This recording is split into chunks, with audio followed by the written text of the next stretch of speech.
में फंसे रहते हैं, आज यहाँ इलेक्शन आज वहाँ इलेक्शन। अगर इसको एक बार या दो बार में किया जाए तो ज्यादा बेहतर होगा। अगर सरकार की नीयत सही में ठीक है, इस चीज को होना चाहिए, होने से देश को फायदा है।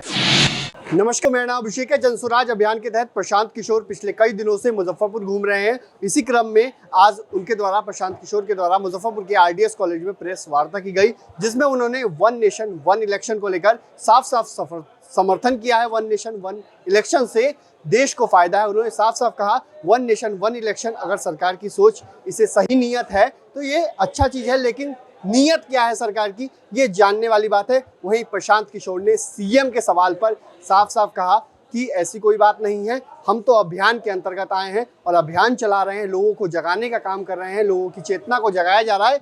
वहीं योजनाओं को लेकर पीएम मोदी चाहे हों या सीएम नीतीश कुमार की जितनी भी योजनाएं हैं बिहार में, उसको लेकर भ्रष्टाचार का गंभीर आरोप लगाया है। विधायकों तक को पैसा जाता है, इसका आरोप लगाया है। क्या कुछ कह रहे हैं प्रशांत किशोर, पहले आप वो सुनिए। नहीं, मेरा भाई ऐसा है, देखिए, आप जो हमने व्यवस्था यहाँ बनाई है, जो हमारे कंट्रोल में है, आप इसमें कहीं पर भी मेरा एक फोटो भी दिखा दीजिए। पीके फॉर सीएम तो बहुत बड़ी बात है। हमने ना कोई दल बनाया है, ना हम उस दल के नेता हैं, ना हम अपना कहीं तस्वीर लगाते हैं। ये एक अभियान है जो मैं समझता हूं कि बिहार की सारी समस्याओं के मूल में एक समस्या है कि बिहार के लोग अपनी समस्याओं पर वोट नहीं करते। तो जन सुराज की का जो उद्देश्य है वो सिर्फ और सिर्फ ये बताना है लोगों को कि भाई, जो आपकी समस्या है, आपके बच्चों के भविष्य से जुड़ी हुई जो बात है, कृपा करके आप उस पर वोट दीजिए। जिसको वोट देना है दीजिए, हमको उससे मतलब नहीं है, लेकिन वोट आप बच्चों के पढ़ाई के लिए दीजिए, रोजगार के लिए दीजिए। सिर्फ बात करते रहने से, मैंने अभी आपको गिनाया इतनी समस्या, हम तो आज देख रहे हैं तो समझ रहे हैं। आप में से बैठा हुआ कौन आदमी जो समस्या नहीं जानता है? और आप और हम तो जान रहे हैं, इस पर चर्चा कर रहे हैं। जो लोग इसको भोग रहे हैं वो तो रोज इसको फेस कर रहे हैं, लेकिन वही व्यक्ति जब वोट करने जाता है तो इन समस्याओं के बारे में भूल जाता है और वो वोट करता है जाति के नाम पर, धर्म के नाम पर, मोदी जी का चेहरा देखकर, लालू जी के डर से भाजपा को, भाजपा के डर से लालू जी को। वो कभी अपने बच्चों के लिए वोट नहीं करता है। और यही बिहार की सबसे बड़ी समस्या है मेरी समझ से। और इसीलिए मैं ये प्रयास कर रहा हूँ कि गांव-गांव जाऊं, लोगों को समझाऊं, और लोग अगर समझेंगे तो नई व्यवस्था बनेगी। लोग नहीं समझेंगे तो इसको कोई सुधार नहीं सकता है। आप चाहे जिसको जिताइए, जिसको हराइए, चाहे जितनी मेहनत कीजिए, जब तक लोग अपने अधिकारों के प्रति, अपने बच्चों के भविष्य के प्रति सजग नहीं होंगे, तब तक बिहार को कोई नहीं सुधार सकता है। प्रतिक्रिया ये है कि अगर सही नियत से इस चीज को किया जाए और एक ट्रांजिशन का फेज हो 4 साल 5 साल का, ताकि सबको उस व्यवस्था में आने के लिए एक समुचित समय मिले, तो ये देश के हित में है। ऐसा इसलिए कि सबसे पहले तो ये देश में पहले लागू था 17-18 साल तक। दूसरा, भारत जैसे बड़े देश में, मैं खुद इलेक्शन से जुड़ा रहा हूँ, हर साल 25% भारत का हिस्सा करीब करीब वोट करता है। तो पूरे टाइम सरकार चलाने वाले लोग जो है वो इसी चक्र में फंसे रहते हैं, आज यहाँ इलेक्शन आज वहाँ इलेक्शन। अगर इसको एक बार या दो बार में किया जाए तो ज्यादा बेहतर होगा। उससे खर्च भी बचेगा और जवाबदेही भी बचेगी। जनता को भी एक बार ही निर्णय लेना होगा। अब लेकिन चूंकि ये व्यवस्था 67 के बाद से करीब करीब 50 वर्षों से बन गई है, इसको ओवरनाइट अगर आप ट्रांजिशन करेंगे तो उसमें दिक्कत आ सकती है। तो अभी सरकार शायद बिल ला रही है, जैसा आप मीडिया बंधु बता रहे हैं, बिल को आने दीजिए। अगर सरकार की नीयत सही में ठीक है, इस चीज को होना चाहिए, होने से देश को फायदा है। लेकिन मैं फिर इसमें एक कौशन जरूर डालूंगा। मान लीजिए कि आप अपराध, आतंकवाद निरोधक कोई कानून लाते हैं, तो कानून लाना तो अच्छी बात है, आतंकवाद रुकना चाहिए, उसके खिलाफ कार्रवाई होनी चाहिए। लेकिन उस कानून का उपयोग अगर आप किसी वर्ग विशेष या समाज विशेष को प्रताड़ित करने के लिए करते हैं तो उसका तो इसलिए वो जस्टिफाइड नहीं है। तो किस नियत से सरकार ला रही है और कितने साफगोई से, ईमानदारी से इसको लागू कर रहे हैं, इस पर निर्भर करता है। लेकिन मूलतः इलेक्शन हर रोज न हो, हर साल न होकर अगर एक बार में या दो बार में होंगे तो उससे देश का, समाज का आर्थिक, सामाजिक, राजनीतिक फायदा है चल रही हैं। उसकी सबसे पहली योजना ये थी, युवाओं के लिए 1000 रुपए का मासिक भत्ता। 2015 का ये अनुमान था कि 18 साल से 35 साल के युवाओं को जब तक उनको नौकरी न मिले 1000 रुपए प्रति माह उनको मिलेगा। आज तक मुझे इसका कोई लाभार्थी मिला नहीं। इस योजना को न शुरू किया गया, न इसको आज किया जा रहा है। दूसरी योजना थी स्टूडेंट क्रेडिट कार्ड की, जिसके तहत 2015 में अनुमान किया गया था कि करीब करीब 1.25 करोड़ बच्चों को बिहार में 12वीं के बाद पढ़ाई के लिए सरकार बैंकों के जरिए मदद करे, ताकि किसी भी परिवार को आर्थिक परिस्थिति की वजह से अपने बच्चों को पढ़ाई छोड़ने के लिए विवश न करना पड़े। सरकारी आंकड़ा जो बता रहा है बिहार सरकार का, पिछले 9 वर्ष में 10 लाख से भी कम बच्चों को इसका फायदा मिला। धीरे धीरे इस योजना को भी ठंडे बस्ते में डाल दिया गया है। राह चलते बहुत कम लोग मिलते हैं जिनको स्टूडेंट क्रेडिट कार्ड का कोई लाभ मिला है। तीसरी बड़ी योजना जिसकी चर्चा आप लोग खूब करते हैं वो है नल जल योजना। सरकार का दावा है कि 2/3 नल जल योजना चल रही है, 2/3 घरों में नल से पानी पहुंचा है। 2015 में जब योजना बन रही थी तो मैं उसमें शामिल था। उस समय का अनुमान था कि 25,000 करोड़ रुपया अगर 5 वर्ष में खर्च किया जाए तो बिहार के 80% से ज्यादा घरों में पानी नल से पहुंचा दिया जाएगा। आज 9 वर्ष के बाद हालात ये हैं कि 70% से ज्यादा नल जल योजना काम नहीं कर रही है। या तो योजना ठीक से बनी नहीं, या बनाते समय उसमें इतनी चोरी हुई कि वो चलकर बंद हो गई। लेकिन एक जो बड़ी समस्या नल जल को लेकर है जो मैं आपसे साझा करना चाहता हूं, वो है उसकी जिस जमीन पर ये योजना बनी है उसकी मलकियत को लेकर, उसकी मालिकाना हक को लेकर।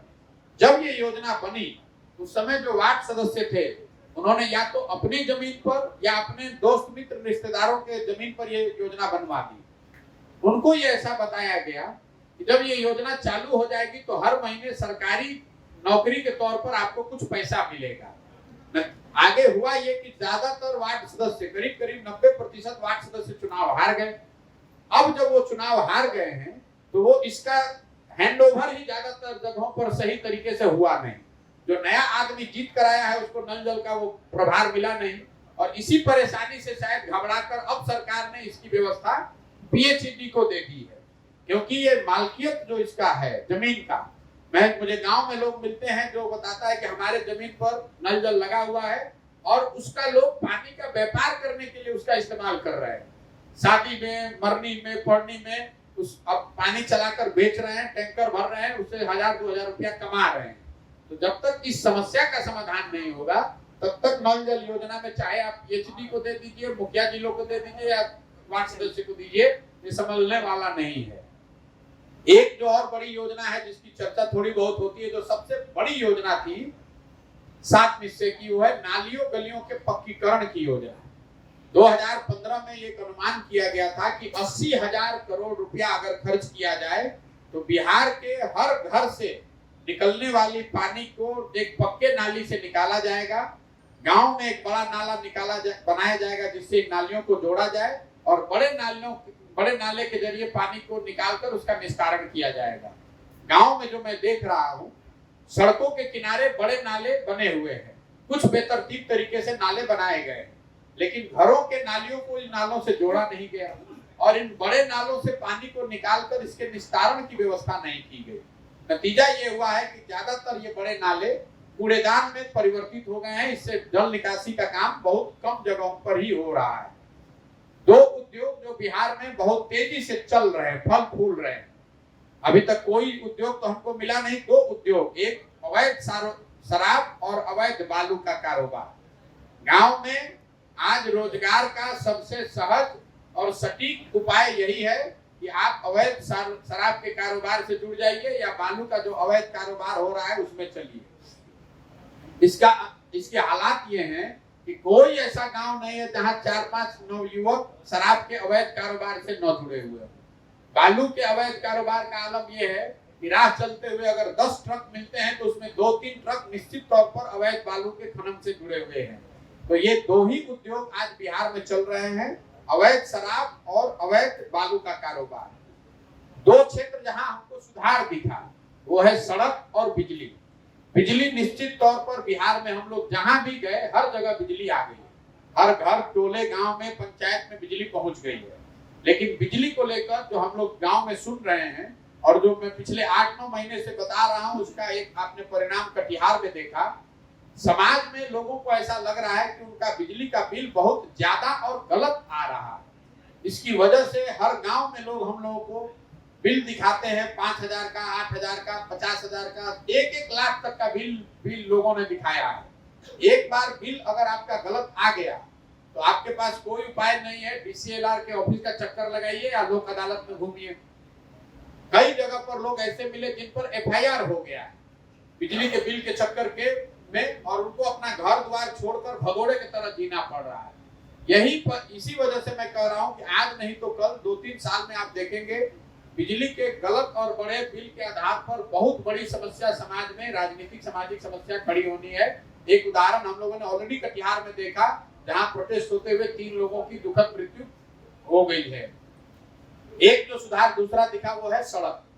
निश्चित तौर पर जो नेशनल और स्टेट हाईवे है उसमें सुधार दिखा है, उसमें सुधार हुआ भी है, लेकिन ग्रामीण सड़कों की जहां तक हालात है, वो चाहे प्रधानमंत्री संपर्क योजना हो, मुख्यमंत्री ग्रामीण सड़क योजना हो या पंचायत REO की सड़क हो, इन सड़कों की स्थिति लोग बता रहे हैं कि कमोबेश वही है जो लालू जी के राज में होती थी।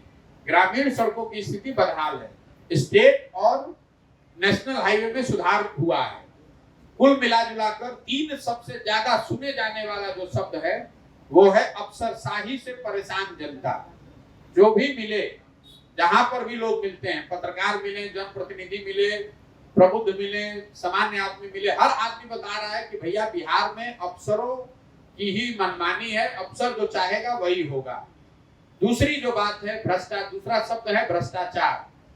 बिहार में 2005 के बाद लोगों की एक समझ बनी थी कि धीरे धीरे सरकारी भ्रष्टाचार पर, खासकर छोटे स्तर पर जो भ्रष्टाचार होता है विभागों में, उस पर कमी आई थी। आज की स्थिति यह है कि समाज का मानना है कि कोई भी सरकारी काम ऐसा नहीं है, चाहे आपको जमीन का रसीद कटाना है, आपको जन्म और मृत्यु प्रमाण, जाति प्रमाण पत्र लेना है, आपको पासपोर्ट का वेरिफिकेशन कराना है, कोई ऐसा काम नहीं है जो बिना पैसा दिए आप बिहार में करा सकते हैं। और तीसरा है PC। ये नया शब्द हम सुन रहे हैं, पिछले 4-5 वर्ष पहले नहीं था। हर योजना में व्यवस्थित तरीके से PC का काटा जाना। बिहार में और कोई व्यवस्था हो चाहे नहीं, हर योजना में कितना % PC काटा जाना है और उसमें किस व्यक्ति का, किस वर्ग का कितना हिस्सा है, ये पूरी व्यवस्था बनी हुई है। और सबको मालूम है कि ये केंद्र, चाहे योजना केंद्र की हो कि राज्य की, 10% से लेकर 40% तक PC काटा जा रहा है। कुल मिलाजुलाकर मेरा ये अनुभव रहा है। मुजफ्फरपुर को लेकर मैंने आपको कोई विशेष टीका टिप्पणी नहीं की। एक बात मैं खाली बताना, तो आपने सुना कि प्रशांत किशोर ने क्या कुछ कहा, कई सारी बातों को कहा है प्रशांत किशोर ने। उन्होंने साफ साफ कहा कि वन नेशन वन इलेक्शन से देश को फायदा है, लेकिन सरकार की नीयत क्या है ये बड़ा सवाल है। उन्होंने साफ साफ कहा कि सरकार की नीयत इसमें क्या है, इस पर हमारा सवाल है, लेकिन वन नेशन वन इलेक्शन से फायदा है। वहीं CM के सवाल पर उन्होंने साफ साफ कई सारी बातों को कहा। वहीं केंद्र सरकार और राज्य सरकार की योजनाओं की उन्होंने बिहार में पोल खोल दिया। हमारे YouTube चैनल को सब्सक्राइब करिए, फेसबुक को लाइक करिए।